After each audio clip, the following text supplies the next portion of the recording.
नमस्कार दोस्तों, मेरा नाम अभिषेक है और मैं प्रभात एग्जाम के करंट अफेयर शो के 15वें एपिसोड में आपका स्वागत करता हूं। इस श्रृंखला में हम प्रतियोगी परीक्षा के दृष्टिकोण से दिन के महत्वपूर्ण वर्तमान मामलों को कवर करते हैं। हम विभिन्न समाचार पत्रों और वेब पोर्टल से महत्वपूर्ण समाचारों को कवर करते हैं।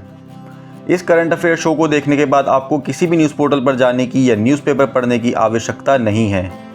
तो चलिए बिना किसी समय को बर्बाद किए आज की वीडियो से शुरुआत करते हैं।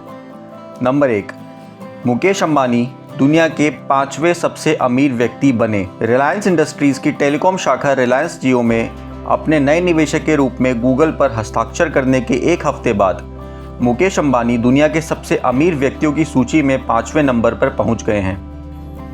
75 अरब डॉलर की संपत्ति के साथ 63 वर्षीय अंबानी अब फोर्ब्स द्वारा डाले गए आंकड़ों के अनुसार दुनिया के 5वें सबसे अमीर व्यक्ति हैं। वह शीर्ष 10 में शामिल होने वाले एकमात्र एशियाई हैं। 15 जुलाई को आयोजित अपनी वार्षिक आम बैठक में रिलायंस ने जियो के लिए फंड जुटाने की योजना की घोषणा की, जिसमें गूगल का 33,733 करोड़ रुपए का निवेश था।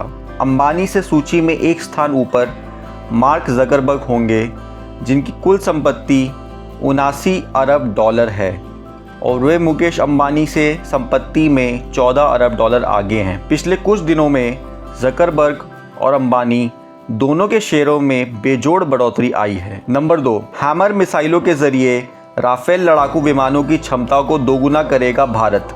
चीन के साथ विवाद के बीच देश में पहुंचने वाले राफेल लड़ाकू विमानों को भारतीय सेना फ्रांस के हैमर मिसाइलों से लैस करके उनकी हमला करने की क्षमता को दोगुना करेगी। नरेंद्र मोदी सरकार द्वारा सशस्त्र बलों को दिए गए अधिग्रहण के लिए आपातकालीन शक्तियों के तहत लगभग 60 से 70 किलोमीटर की सीमा पर किसी भी प्रकार के लक्ष्यों को हासिल करने की क्षमता वाली हैमर गतिरोध मिसाइलों के लिए आदेश दिया जा रहा है।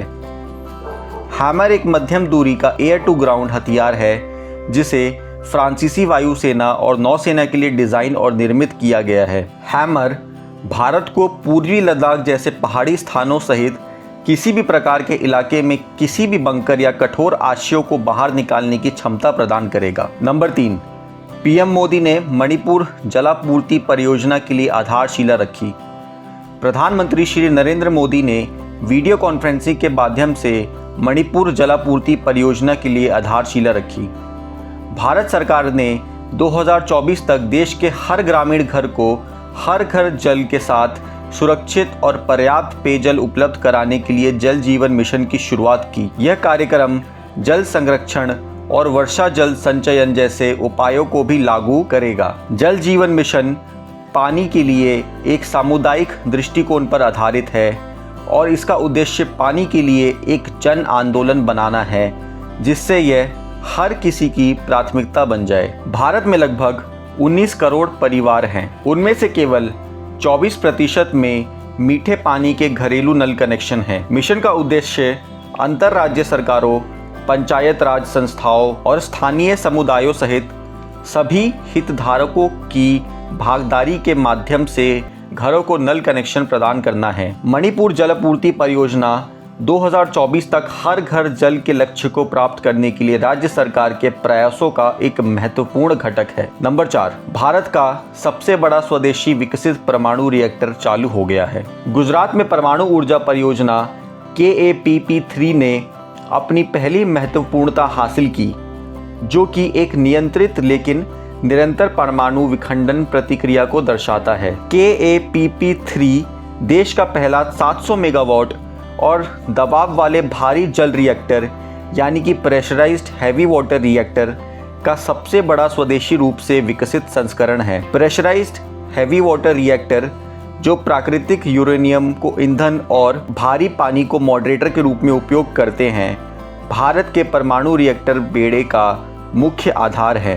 अब तक स्वदेशी डिज़ाइन का सबसे बड़ा रिएक्टर आकार 540 मेगावाट का था, जिनमें से 2 तारापुर महाराष्ट्र में तैनात किए गए हैं। भारत 2031 तक अपनी मौजूदा परमाणु ऊर्जा क्षमता को 6,780 मेगावाट से 22,480 मेगावाट तक बढ़ाने का लक्ष्य रखता है।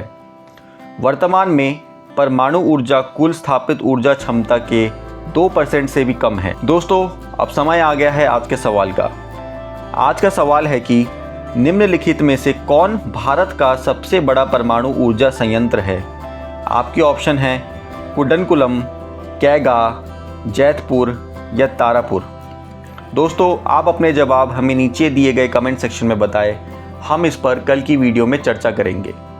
दोस्तों, कल हमने पूछा था आपसे कि यूरोपीय संघ का मुख्यालय कहाँ स्थित है। इसका सही जवाब है ऑप्शन सी, ब्रसेल्स। आप में से उनको बधाई जिन्हें सही उत्तर मिले। उम्मीद है कि आज की वीडियो आपको पसंद आई होगी। ऐसी और वीडियो के लिए हमसे जुड़े रहे और वीडियो को लाइक, शेयर और सब्सक्राइब करना ना भूलें। धन्यवाद।